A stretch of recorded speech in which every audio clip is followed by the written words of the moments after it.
All right, some philosophy. Can you call this philosophy? I don't know. Baudrillard. Talatama Rajan said you could. She knew it. She's pretty smart. But anyways, some philosophy in the AM. Good stuff. Continuing on here with Impossible Exchange, at least the second half. So this is the part titled The Flow of Change, the Cycle of Becoming, and the Divide of Destiny. So what the hell does that mean? Well, let's find out.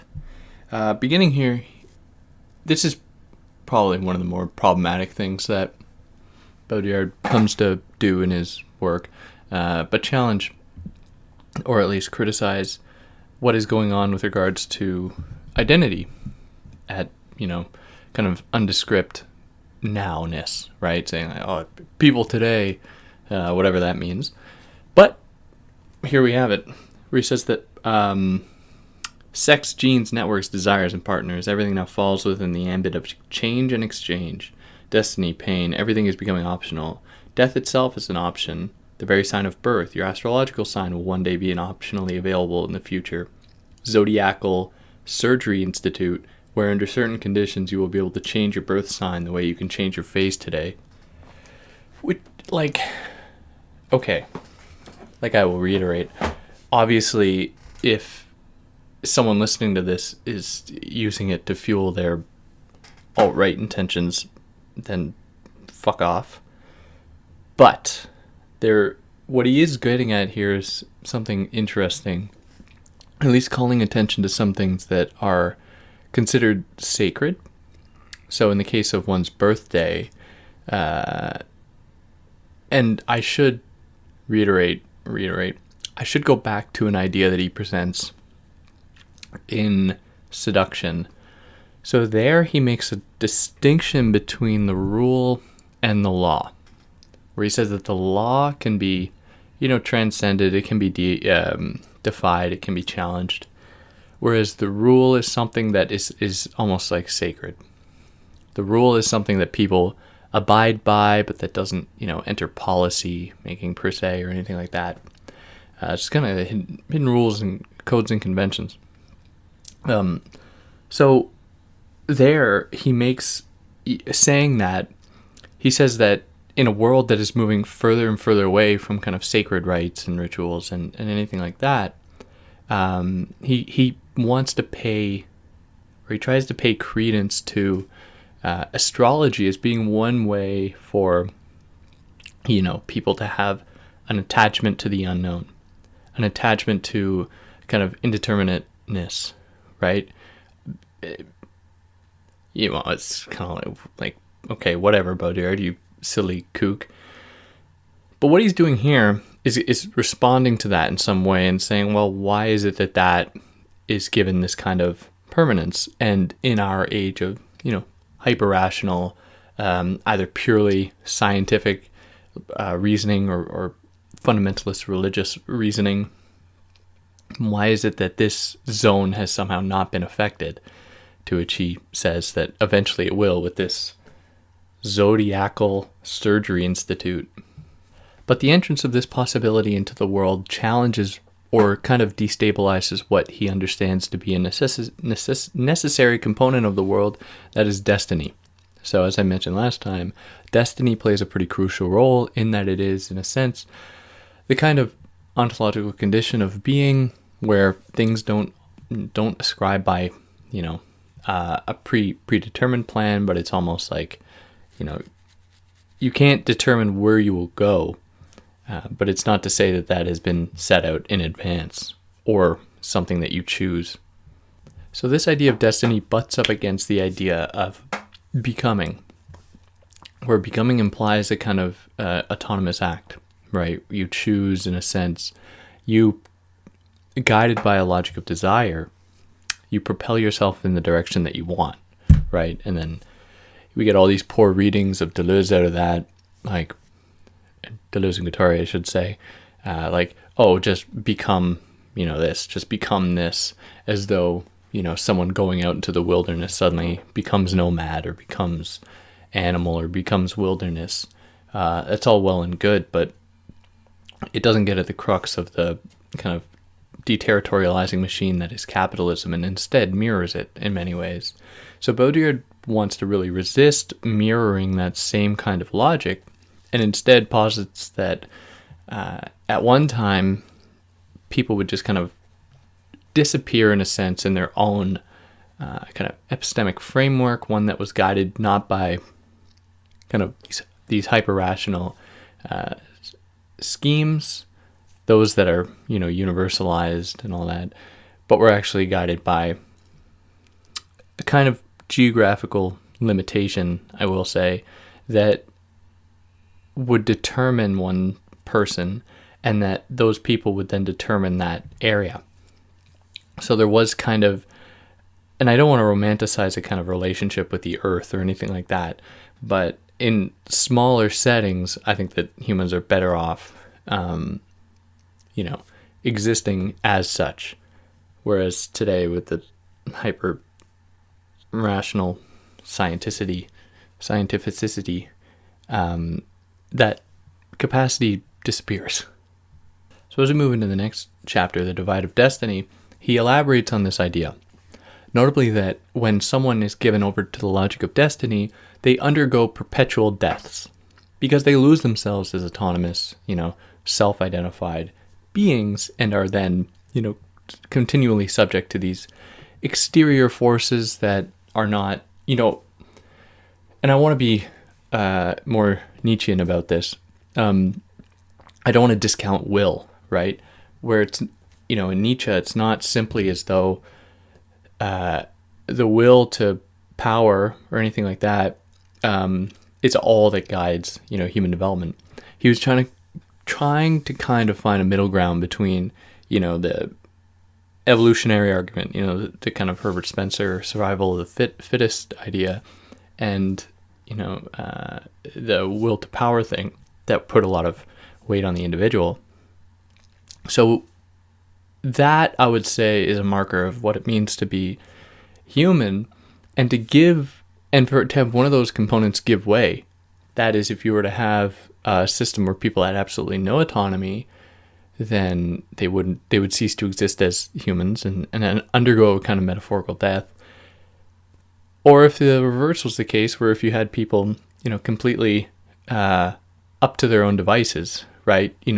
They change the world doesn't change them type things, which is certainly the way we've been going with our evolution, where some evolutionary psychologists go so far as to say that we won't evolve anymore because we don't, if there's a barrier that's presented to us, we change the world, we don't change ourselves, as far as evolution goes. So these two things mark a kind of death of the human, I think, because Baudrillard is really a Nietzschean in my mind, and there are Nietzsche quotes all throughout this book, but yeah, that perpetual deaths. So in this Baudrillardian plan, or in this framework, this illustration, he wants to, and this is something I elaborated on in the first part here, he wants to give a narrative to the other, in a sense, but not just the other in like the colonized subaltern other, but the other in the other to will, the other of the will being determinacy, and the other of determinacy being the will. There is, a playing going on here, kind of antagonism that is necessary for the human to be considered as such. And with that being said, of course, the other as, epistemological other, epistemic other, or, colonized other, or anything like that, obviously, because that's what the West has done, has very little understanding of otherness. It just erases otherness. But with that being said, giving a narrative to this kind of other, and I see a lot of, an interesting approach here. Anything is subject then to that logic. So he ends this chapter by saying that it's the book which reads me. I don't read the book. It's the TV which watches me. I don't watch the book. I don't watch the TV. It's the object which thinks me. I don't think the object.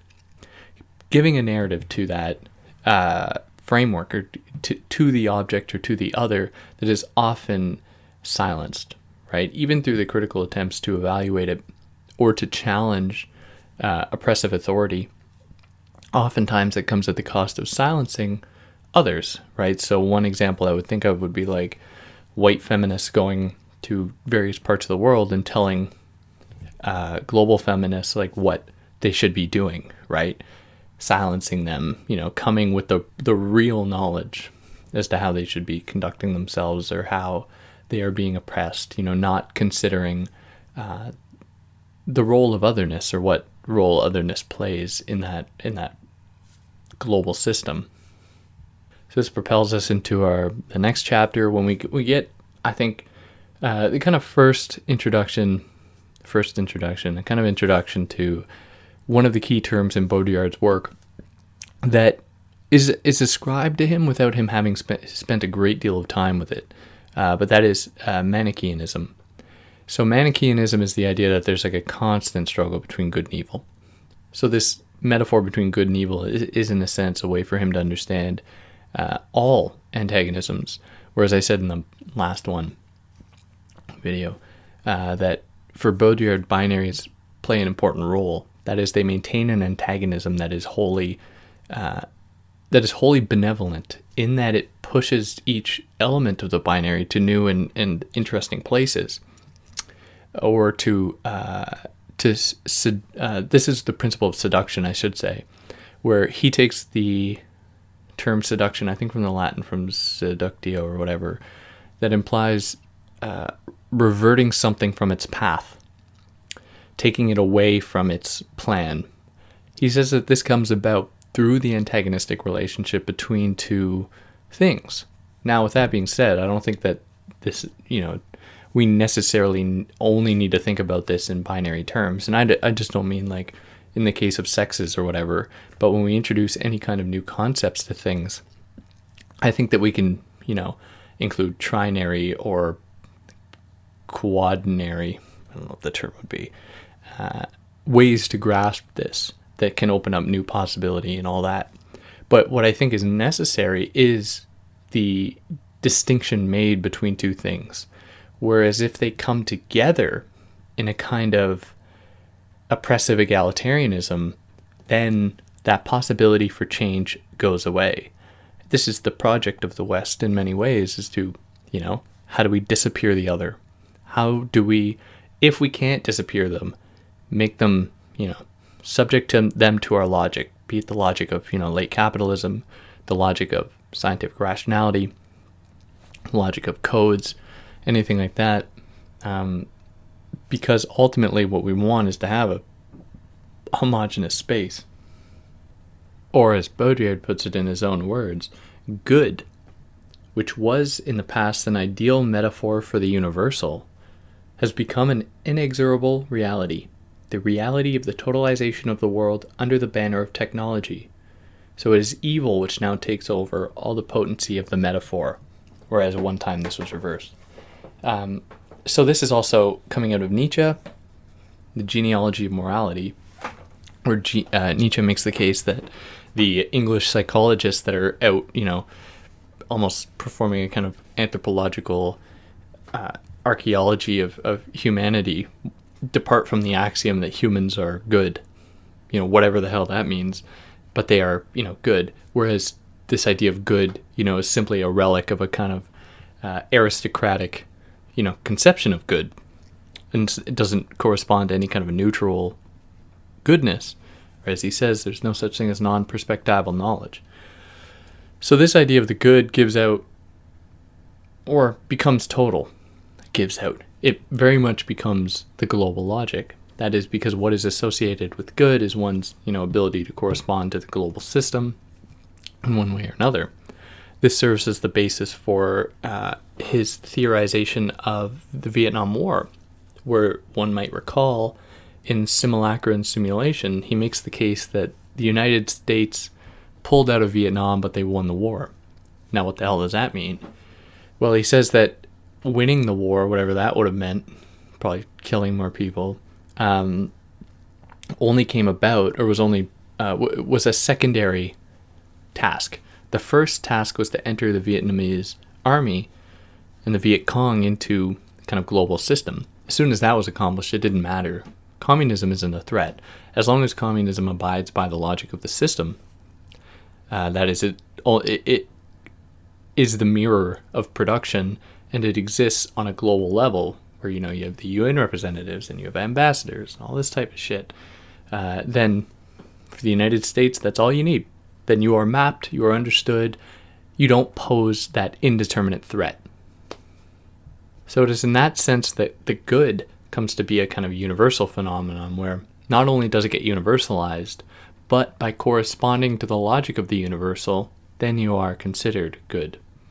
So obviously this presents a problem for Baudrillard because, keeping in mind the logic of binaries, as soon as one that is good dominates evil, the other, then the possible antagonism between the two go away. They cease being reversible at that point. So reversible is another key concept in Baudrillard's oeuvre. That is the idea that there's no singular, locus of power that isn't subject to the law of reversibility, where there is a kind of those that are considered oppressed cannot gaze back and challenge that authority, not by virtue of their, taking to the streets, even though that is one way, but simply by just being. So by making the binary turn into kind of like one homogeneous space, it gets rid of this logic, and it gets rid of what Baudrillard says is kind of the condition of the world in a sense, and that's why it's posed as such a threat. Okay, but can this really happen completely? Can we see the total disillusionment of the binary system in favor of a kind of homogeneous space? In the next chapter, Dissociated Society, Parallel Society, he makes the case that this can't really come about. And this echoes the thesis he puts forward in Seduction, when he says that, seduction can't totally go away. Seduction, being the extension of reversibility, doesn't just disappear. It's always going to linger to some extent. Now, with that being said, someone could respond and say, well, what the hell is Baudrillard writing about then? What's the concern? The concern, I would think, is that nevertheless, there are still forces trying to get rid of it. And we don't know yet if it can go away. But, it's always good to keep that possibility on the horizon, prepare for the worst, hope for the best. So in his words, as our society becomes globalized and as we identify willingly or otherwise with this integral world, duality resurfaces in the modalities of disorganization which haunt our systems. So moving on a little bit, it is simply that all liberated energy releases an antagonistic energy, that every difference secretes an equal indifference, that every truth secretes an even greater uncertainty.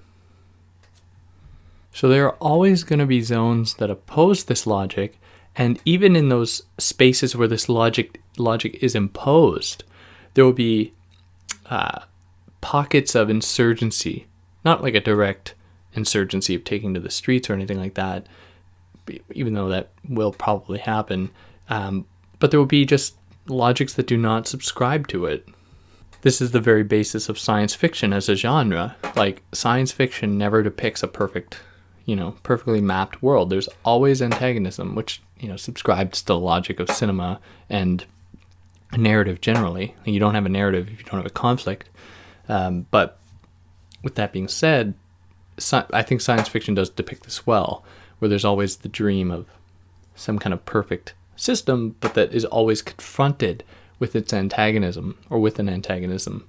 So one of the other consequences of this desire to homogenize or to enter things into kind of this global system is the proportional increase of discrimination, as Baudrillard says, or discrimination will even increase in proportion to the progress of integration, in his words, which is absolutely true, because as soon as you have what you believe to be a generalizable logic of humankind, be it through their organization or about their biology, as the jackals of YouTube celebrity stardom goes, then it makes it all that much easier to, disavow, remove, disintegrate those people that do not fit that model. Those people that are integrated, however, are presented with their own problem that Baudrillard doesn't want to discount, where it'd be wrong for us to say that, those people that are actually integrated are given like the utmost privilege.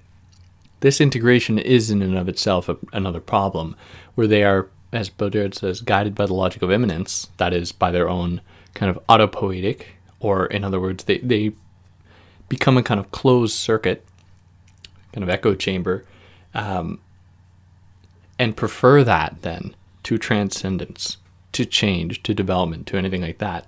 So they are, in a sense, blocked off, closed from this kind of possibility. So this idea of the end of transcendence does have traces all throughout Baudrillard's work. I think as early as his second book, he was making claims about this in the Consumer Society, in a very kind of Marxian way, the Frankfurt School Marxian type way, making the case that there has been the end of transcendence. And that propels us here into the third section of the book, titled Poetic Transference. So what the hell does that mean? Let's find out. First chapter being Beyond Artificial Intelligence, Radicality of Thought. Sorry for my chair, it makes noise. So Baudrillard's broader discussion of artificial intelligence is a little bit complicated. At one point he makes the case that, and I don't remember if it's in here, I don't think it is, he makes the case that artificial intelligence is not only devoid of intelligence, it's devoid of artifice. It's kind of a misnomer to characterize artificial intelligence as artificial, because if we abide by the logic of the simulacrum, we ourselves, we who consider ourselves to be the reference point for artificial intelligence, that give legitimacy to that term artificiality, precisely because, artificial intelligence is not us, therefore it is artificial.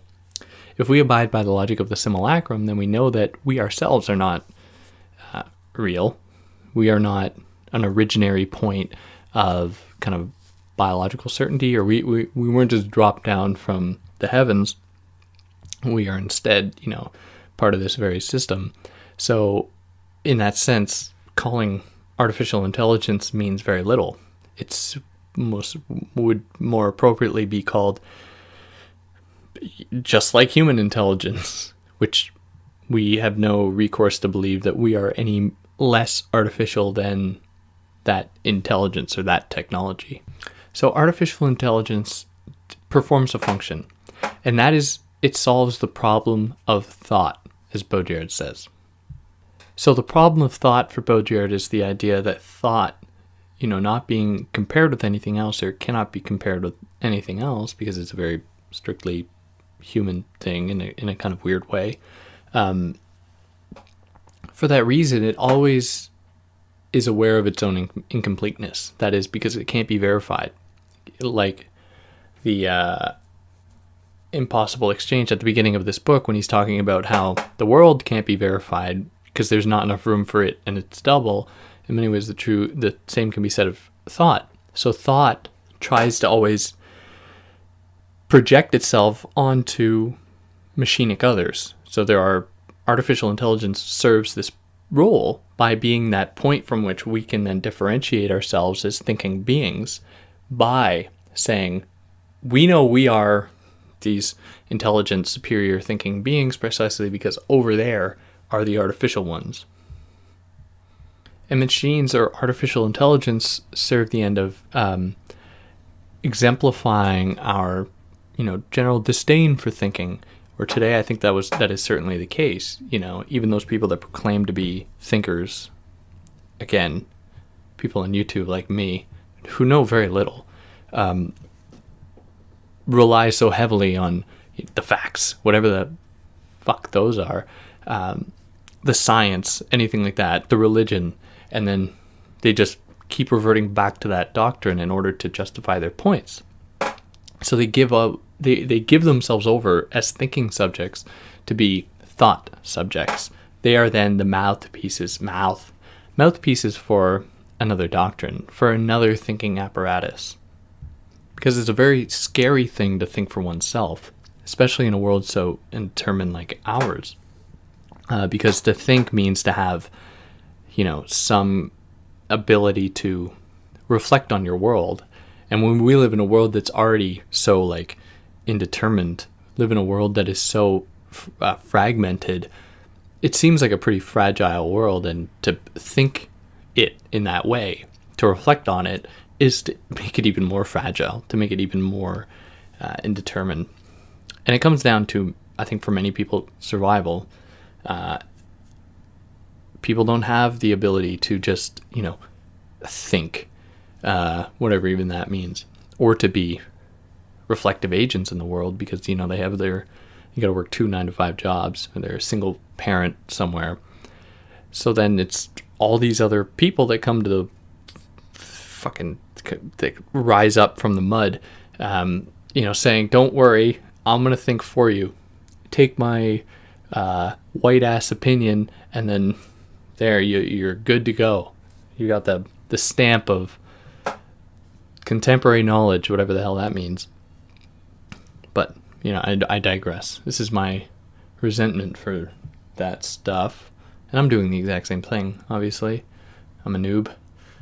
But yeah, right, I digress. So, what this kind of end of thought represents is the moment that humans become purely operational, a kind of neo-Taylorism, where Taylorism, is the introduction of an efficiency into the industry that goes as follows. Instead of one person, like a shoemaker making a shoe, maybe they make 2 shoes a day. I don't know how long it would take. Maybe a shoe a week. I don't know. They instead hire, 5 people, where they have one person making shoelaces, and that's all they do all day, just make shoelaces. Another person makes soles, that's all they do. And another person making the, the leather, whatever. So what that allows for is people not to get bogged down in learning many tasks or being proficient at the whole operation, but just one operational task.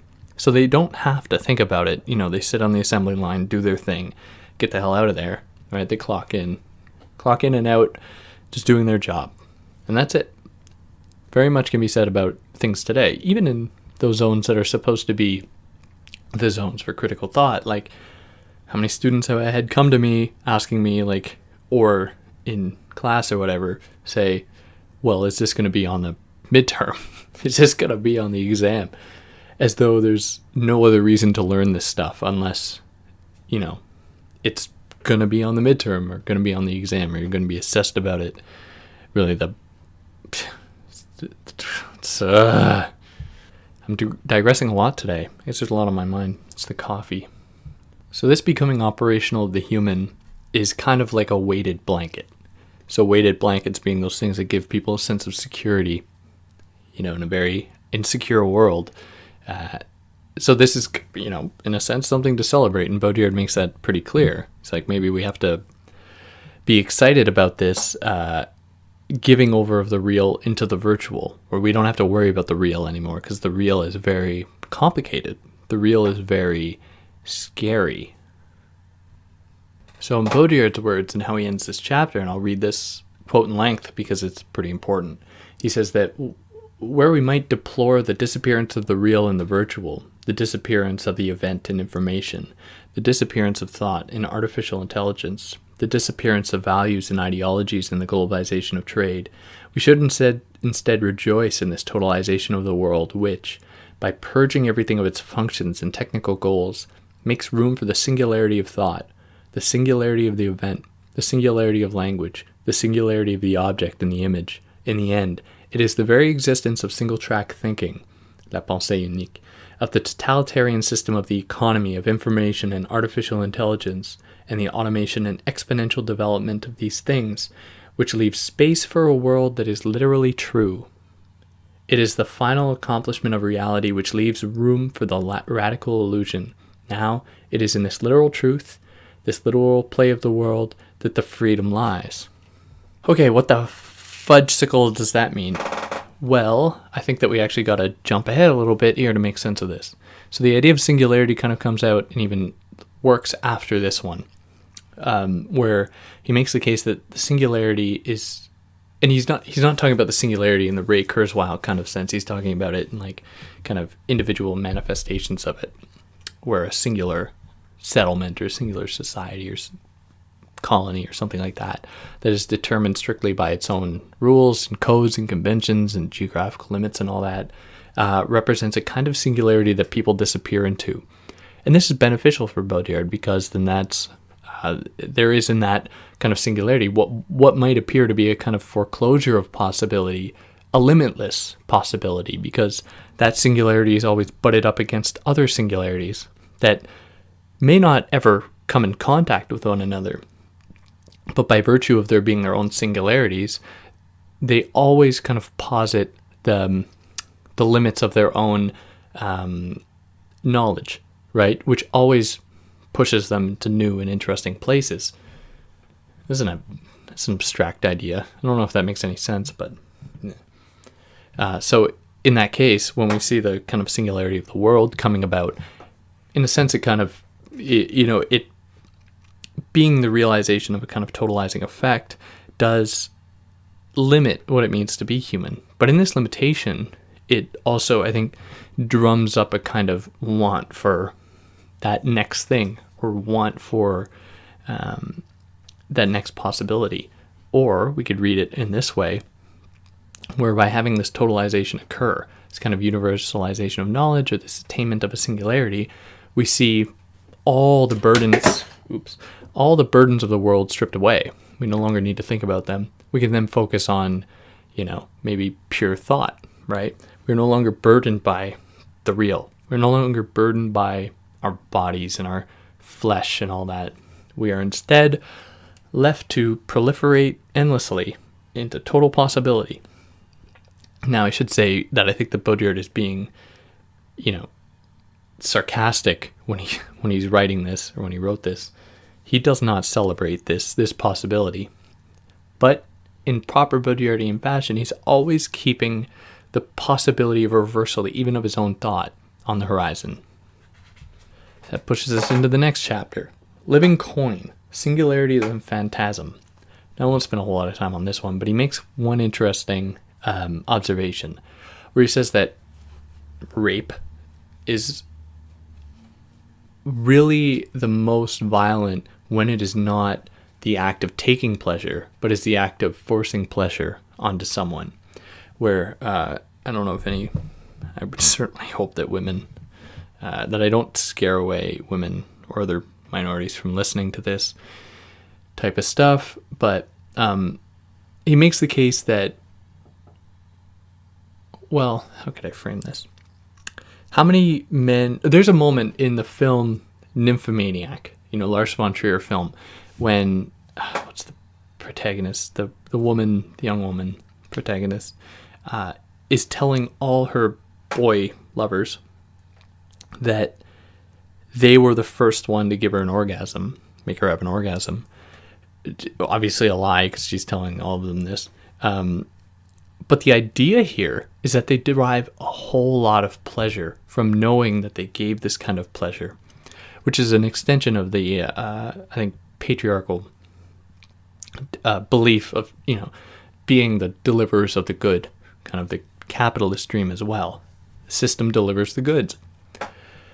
How women need a man and a penis to be pleasured, when in fact that's very much not the case. So with that being said, there is this way that, and even in my own conversations with men in the past,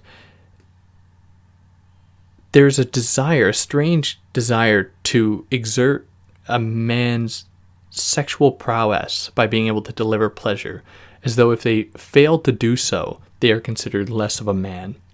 So it's a kind of terrorism by, delivering pleasure. Instead of dropping bombs, you're dropping pleasure. So this goes back to the idea of the gift. Okay? So this gift coming out of Maus is the idea of giving something through the potlatch or kula, and then not having this thing be exchanged in the way that we understand it today with the universal equivalent, that is money. But by giving a gift, it is assumed that you are going to be given a greater gift in return.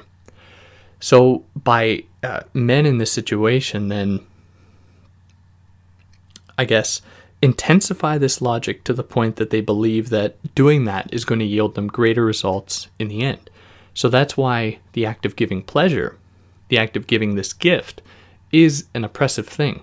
And it does maintain a degree of authority in some spaces. Now, obviously, I'm being very heteronormative about this, just for the sake of simplicity, and how speaking to my own experiences. But it's not a benevolent or neutral act. It is very much entrenched within this logic of domination through pleasure, or kind of an extension of the global logic of delivering, democracy and freedom and justice, as though those things exist, and then as though those things should be disseminated and should be universalized. So that situation is kind of the logic of the gift intensified, made oppressive, right? Kind of mobilized in favor of a certain group. But it is, in a sense, a relic of a system that was beneficial, just that it's now taken to its pornographic level. Where, and porn is one excellent example where, women are paid not to enjoy themselves, but to demonstrate that they're enjoying themselves, putting in the minds of young men that, they are the ones that, it's such a joke. But the logic of exchange and the gift disappears with the introduction of money for Baudrillard, and what this necessarily implies is that people give themselves away, or they give up the idea of exchange that involved kind of a negotiation and therefore involved, some thought behind it. All that goes away when suddenly a universal equivalent is introduced, that is money. So, set by the market. So we have no idea why, like a loaf of bread costs $4, whatever it costs. We have no idea why, but we just kind of agree. Walk into the store, go up to the counter, pay the amount. You don't negotiate, you don't discuss it, and that's just it. It's just set from some kind of, it's as though God themselves just did it. That propels us now into the next chapter. I'm sorry I'm doing it like this, but every chapter is different. And real event, faded event, singularity of the event.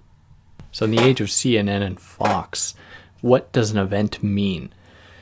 Well, this whole emphasis and obsession with real time, or an event happening in real time, disturbs the idea of what an event is, because it becomes an instantaneous thing that comes as quickly as it goes.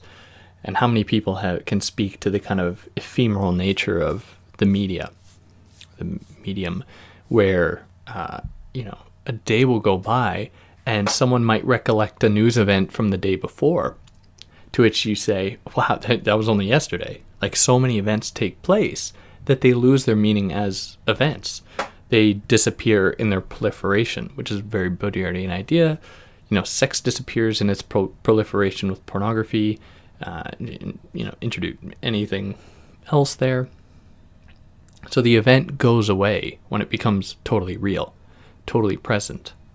So in the wake of all these real events, quote unquote real, Baudrillard says that we dream of senseless events, which free us from the tyranny of meaning, and from always being constrained to seek out the equivalence between effects and causes.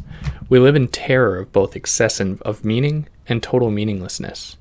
Hence the hold which excessive events have on us, events which are to the banal context of social and personal life, what the excessive signifiers to language in Levi-Strauss's theory, namely that which grounds it as symbolic function beyond equivalence of meaning. So the real event butts up against an event, because an event for Baudrillard is first and foremost is itself unreal, precisely because it is the result of things that should not have happened. An event is it's always already an anomaly. It's something that stands outside the logic of the system, or the logic of the time, or whatever. Because if it subscribed to that logic, then it wouldn't be an event. It would be just something that never appeared. Someone walking down the street, or politicians stealing money, is not an event. These things disappear faster than anything else. Notre Dame catching on fire is an event. It's something that the whole world turns to, or as just one example. So the event goes away as an event when it becomes wholly real, and that is when it is dissected and understood. This is where the conspiracy theory comes in disturbing the event or destroying the event. It always searches for these causes, always searches for the reasons that something transpired. And that's why conspiracy theories are in many ways an extension of the logic of kind of modernity, and that they don't stand outside of that logic as some people might be want to think. That is, they aren't just propagated by crazy people. They are very much enmeshed in the very logic of the system. So then from the media event, we enter photography, which is the next chapter. So photography played an interesting role in Baudrillard's life and career here. He didn't write about it all that much, but he was a photographer, and he was not bad at it either. But yeah, he had some interesting ideas about photography, and we'll get into them here. So of the photographer, he says that it is the photographer's objective lens which paradoxically reveals the non-objectivity of the world, which reveals it's something that will not be resolved either by analysis or resemblance. It is technology which takes us beyond resemblance to the heart of the trompe-l'oeil of reality. It is through both its non-realist play with technology and its découpage, its stillness, its silence, its phenomenological reduction of movement, that the photograph confirms its status as the purest, most artificial image. So the objective photograph, that is the thing that people hold with such high esteem. You catch someone in the act and you photograph them, then all a photograph does is show the truth. Same with the surveillance camera. The surveillance camera is beyond criticism. It is beyond challenge. Why? Surveillance cameras don't exist neutrally. Surveillance cameras aren't placed in certain places neutrally. We could take the white guy response or the George Orwell type thing to understand that, but we could also just look at it through any other way, where there's no coincidence that surveillance cameras proliferate in places with marginalized communities. It's not that these people commit more crimes, it's that there is an entrenched belief that they do. So what is captured more? More marginalized people committing crimes than non-marginalized people, which then fits into and promotes the agenda of these types of acts. Where when, for people who hold power, if what is depicted on the camera or what is depicted in the surveillance camera does not fit the narrative, then it doesn't exist. Think of police body cams, for instance. So in capturing an image, that thing, whatever it is you capture, becomes an object, wresting them from that kind of privileged position. They disappear into their becoming copyable, I guess, in a sense, through the photographic image. They get shown for what they really are. That is simply an image already. So it is in that sense that the objectivity of the photograph destabilizes objectivity, because it shows us for what we really are. That is non-objective beings, that is already simulated beings. So it is in that sense, and this is what Baudrillard says, that the photographic moment is the moment of a duel. So the objectivity of the lens is butted up against the objectivity of the thing being captured, where there's a play, an antagonism between the two challenge, where the objective lens, harboring no illusions about the nature of the simulacrum, and the thing being photographed believing themselves to be wholly real, not already determined image, not an already determined image. Each has their own respective position challenged and thwarted by being put in proximity with the essence of something else that challenges that very belief. So now we'll get into the last chapter here, shadowing the world. So what can we do about all this? Well, and this is an idea that Baudrillard puts forth at different places as well, the task is to think. More appropriately, the task is to engage in theory, to theorize the world. where he says that the act of thinking is an act of seduction which aims to deflect the world from its being and its meaning, at the risk of being itself seduced and led astray. This is how theory proceeds with the systems it analyzes. So the object of theory is to arrive at an account of the system which follows out its internal logic to its end, without adding anything, yet which, at the same time, totally inverts that system, revealing its hidden non-meaning, the nothing which haunts it, the absence at the heart of the system, the shadow running alongside it. And this is possible because, as he says at another point, the secret to theory is that there is no truth. Now, if you can not grasp that, but if you embrace that idea, then the way you approach the world is not from the axiomatic position of truth that would simply, fail to grasp the logic of seduction. But if you proceed from the axiom that the unreal is what is real, whatever that means, then you are much better equipped to actually engage with the world. So more specifically, this occupies the place of radical theory or radical thought that doesn't proclaim to know.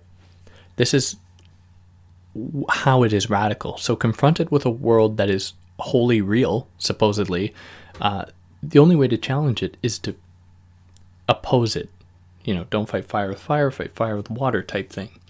So as he ends the book, he says that the world was given to us as something enigmatic and unintelligible, and the task of thought is to make it, if possible, even more enigmatic and unintelligible.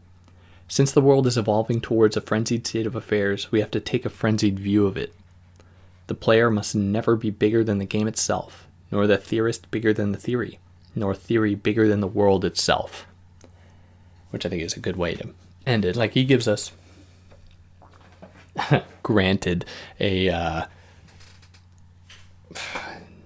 vague way to, approach the system, but I think that it gives us a good kind of method.